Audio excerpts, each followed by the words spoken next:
बिस्मिल्लाहिर्रहमानिर्रहीम। अस्सलाम वालेकुम।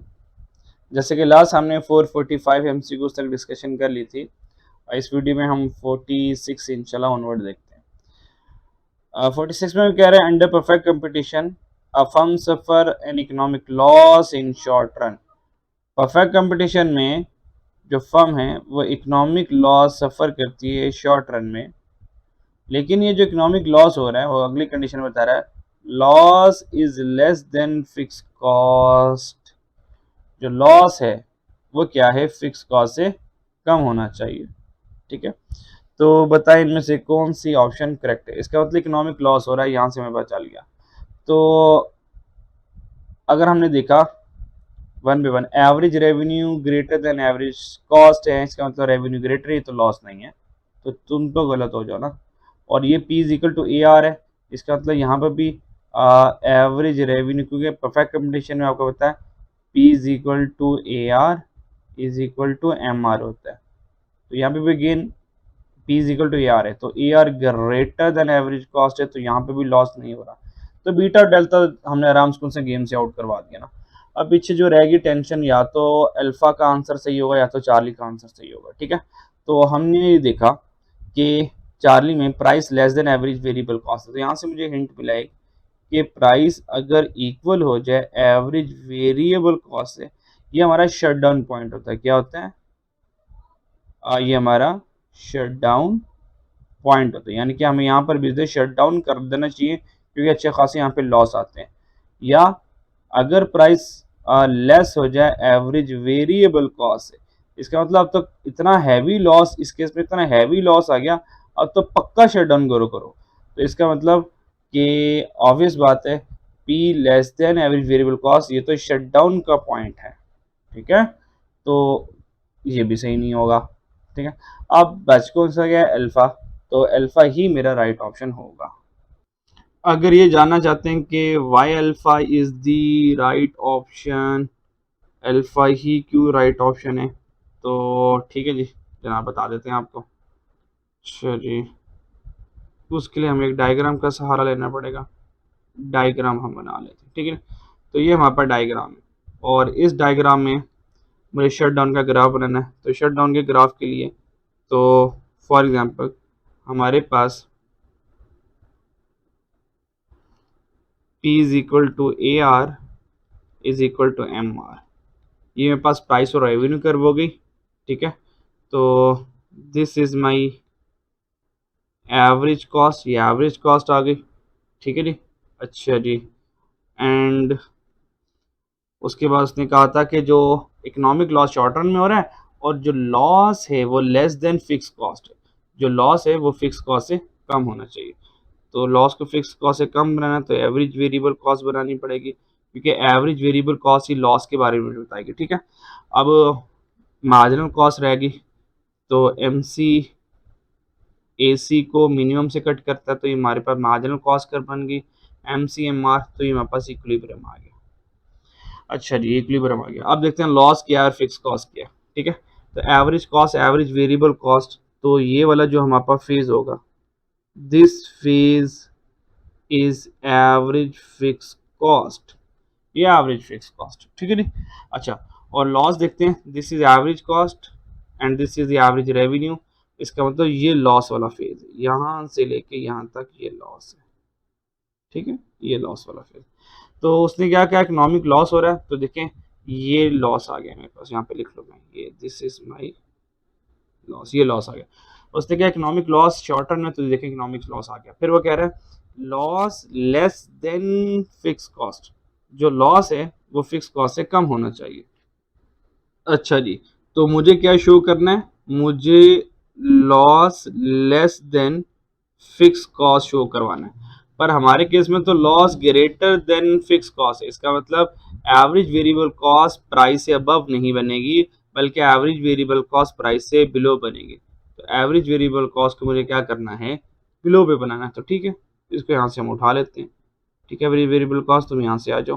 ठीक है, तो मार्जिनल कॉस्ट तुम्हारी भी ज़रूरत नहीं है हमारी। ठीक है जी, तो मैं बनाएंगे। तो एवरेज वेरिएबल कॉस्ट जो मुझे बनानी है, वो मुझे एवरेज वेरिएबल कॉस्ट इस प्राइस से बिलो पर बनानी, यहाँ पर बनानी। तो this is my average variable cost. तो एवरेज वेरिएबल कॉस्ट इधर आ गई, तो आप एमसी बना लेते हैं, ठीक है जी। तो ये मेरा मार्जिनल कॉस्ट आ गया, तो एम सी एम आर, तो ये मेरे पास आ गया इक्विलिब्रियम। तो लॉस ये आ गया, ठीक है। अब देखते हैं फिक्स कॉस्ट क्या, तो यहाँ से लेके यहाँ तक लॉस आ गया, और ये हमारे पास आ गया फिक्स कॉस्ट, यहाँ से लेके यहाँ तक ये फिक्स कॉस्ट आ गया। अब चेक करें, loss less than fix cost, देखें लॉस कम है, फिक्स कॉस्ट ज्यादा है, तो बिल्कुल मेरी ऊपर वाली स्टेटमेंट पूरी होगी। अब देखते हैं कौन सा ऑप्शन मैच कर रहा है।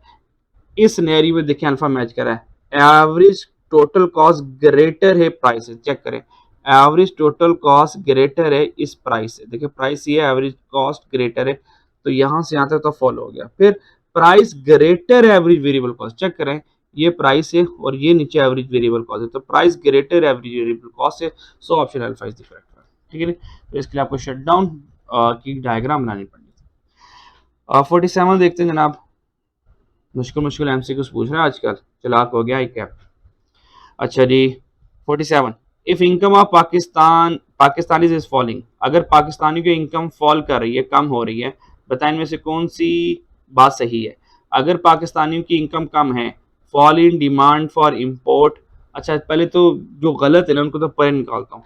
अगर इनकम कम है, increase in demand for import, भाई इनकम है ही नहीं, पैसे नहीं, तो तुम इम्पोर्ट कैसे कर सकते हैं। तो increase in demand for import तो बहुत ही बेवकूफ़ बात है, इसको क्रॉस करो, डिमांड फॉर इंपोर्ट क्रॉस करो, तो चार्ली और डेल्टा तो वैसे गेम से आउट हो गए। अब आंसर अल्फा या बीटा में से कोई एक ना एक होगा, ठीक है। अब देखते हैं कि हमारे पास राइट ऑप्शन में कौन सी ऑप्शन है। Fall in demand for import, बिल्कुल सही बात है भाई, पैसे नहीं है तो हम इंपोर्ट भी नहीं करेंगे, तो इंपोर्ट की डिमांड कम होनी है। And increase demand for foreign currency, भाई जब इंपोर्ट ही नहीं करी तो फॉरेन करेंसी की डिमांड करके क्या करना है, तो अल्फा भी गलत हो गया, तो इसका मतलब फिर बच कौन गया, बीटा, तो beta is the right one, तो बिल्कुल सही है। पैसे कम है, डिमांड फॉर इंपोर्ट भी कम है, इंपोर्ट कम करनी है तो फॉरेन करेंसी की डिमांड भी हम कम करेंगे। चलिए 48 देखते हैं। 48 में वो कह रहा है कि a monopolist earn supernormal profit but it can earn economic profit loss and break even also। इसकी रीजन बताएं क्या है कि इकोनॉमिक जो मोनोपोलिस्टिक कंपटीशन वाले हैं वो सुपर नॉर्मल प्रॉफिट तो अर्न करते हैं, लेकिन वो नॉर्मल भी, सब नॉर्मल भी और नॉर्मल प्रॉफिट भी अर्न करते हैं। इसकी रीजन बताएं, तो there is no barrier to entry, भाई मोनोपोलिस्टिक में बैरियर होता है, लो बैरियर होता है, तो ये गलत हो गया। लार्ज नंबर ऑफ फर्म, हाँ लार्ज नंबर ऑफ फर्म भी एक रीजन है, ठीक है नी, तो लार्ज नंबर ऑफ फर्म भी हो सकता है, ठीक है। Firm are producing differentiated product, second option है there are large number of firms, बिल्कुल मोनोपोलिस्टिक फर्म में मोनोपोलिस्टिक कंपटीशन की करेक्टरिस्टिक्स ये है, उसमें लार्ज नंबर ऑफ फर्म्स हैं। अगर लार्ज नंबर ऑफ फर्म है तो याद रखिएगा सुपर नॉर्मल प्रॉफिट पर नहीं पहुंच सकते। लार्ज नंबर ऑफ फर्म्स हैं अगर हैं तो सिर्फ और सिर्फ नॉर्मल प्रॉफिट पर ही रहती है, ठीक है नहीं, सो ये भी नहीं होगा। अच्छा, firm are producing differentiated product, बिल्कुल ये मोनोपोलिस्टिक हक में बेहतर होगा, क्योंकि मोनोपोलिस्टिक कंपटीशन में डिफरेंशिएटेड प्रोडक्ट होने के बावजूद वो brand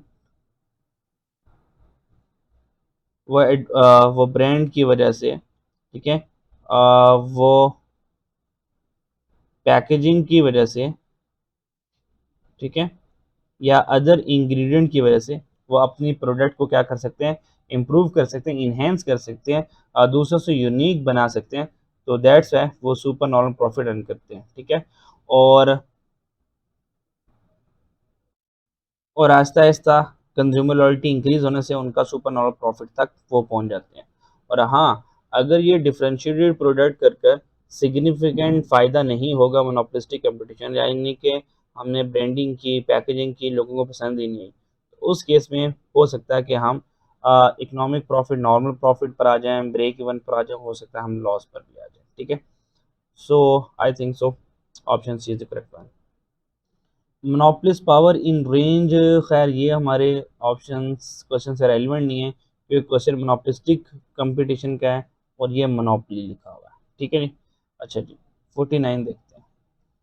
shift in PPF is not caused by shift in PPF is not caused by, किस वजह से जो पीपीएफ कर्व है वो हमारी शिफ्ट नहीं करती। तो पीपीएफ जो कर्व शिफ्ट नहीं करते, देखते हैं। एजुकेशन, एजुकेशन इंप्रूव करेंगे तो ये क्वालिटी ऑफ लेबर है, तो इसे पीपीएफ शिफ्ट करेगी, तो ये तो गलत हो गया। फुल एम्प्लॉयमेंट, फुल एम्प्लॉयमेंट अगर चल रही है तो इससे जो है पीपीएफ शिफ्ट करेगी, क्योंकि हम लेबर मैक्सिमम यूज़ कर रहे हैं, ठीक है।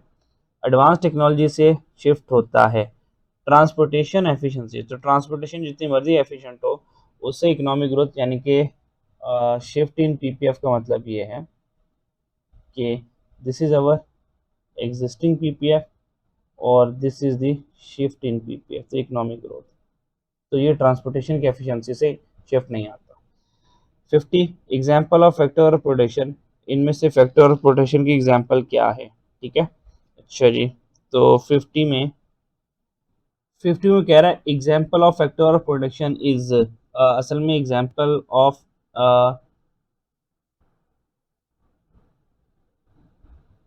Does not example of factor of production is, इनमें से कौन सी फैक्टर ऑफ प्रोडक्शन एग्जाम्पल नहीं है। तो जो पैसे हैं ये फैक्टर ऑफ प्रोडक्शन की एग्जाम्पल नहीं है। नेचुरल गैस लैंड में जाएगा, टूल कैपिटल में जाएगा, रिटेल एम्प्लॉय लेबर में जाएगा, ठीक है जी। 51 in which economic system profit is the main aim, किस इकोनॉमिक सिस्टम में प्रॉफिट जो है वो हमारा मेन एम होता है, ठीक है। जो कैपिटलिज्म होता है, तो कैपिटलिज्म फ्री इकोनॉमी वाले ये प्रॉफिट मोटिव होते हैं और प्रॉफिट ओरिएंटेड होते हैं। So this is the right option. 52 देखते हैं जनाब। Leasing agreement between bank and customer, bank और कस्टमर के दरमियान एक लीजिंग एग्रीमेंट हो रहा है, और हमें पता है जो लीजिंग एग्रीमेंट होता है वो इजारा होता है, ये बहुत बार हम पढ़ चुके हैं। 53 देखते हैं। Which are the following is assumption of PPC, इनमें कौन सी पीपीसी की अजम्पशन है। तो पीपीसी की अजम्पशन देखते हैं। Only one good will be produced, PPC में अज्यूम करेंगे कि एक गुड प्रोड्यूस की जाएगी, गलत है। पीपीसी में तो दो गुड प्रोड्यूस कितने, गलत अजम्पशन है। इनपुट रिसोर्सेज आर वेरिएबल, हम कहेंगे इनपुट रिसोर्सेज कांस्टेंट रहते हैं। यूज एडवांस टेक्नोलॉजी, नहीं, कांस्टेंट टेक्नोलॉजी यूज करते हैं, ठीक है। अच्छा जी, कांस्टेंट स्टेट ऑफ टेक्नोलॉजी, बिल्कुल this is the right assumption of PPC. बाकी पीपीसी के चैप्टर में देख लीजिएगा, सेम अजम्पशन ये लिखी होगी। अब 54 देखते हैं। If substitute goods are available, अगर सब्सटीट्यूट गुड्स अवेलेबल हैं then demand will be, then demand will be, substitute available है तो डिमांड क्या होगी, इलास्टिक। ये तो बड़ा आसान सा सवाल था, ठीक है नी। 55 देख लेते हैं। If aggregate demand is more than Y F, अब यहाँ पे देखें एग्जामिनर ट्रिक खेल लिया। अगर aggregate demand more than Y F का मतलब फुल एम्प्लॉयमेंट लेवल है, ये क्या है, वाई एफ का मतलब होता है फुल एम्प्लॉयमेंट लेवल है। अगर aggregate demand full employment level से ज़्यादा हो जाए, यानी कि हमारे पास जो एग्रीगेट डिमांड है वो ये आ गई, ठीक है। For example this is our aggregate demand, ये हमारे पास आ गई short run aggregate supply, this is the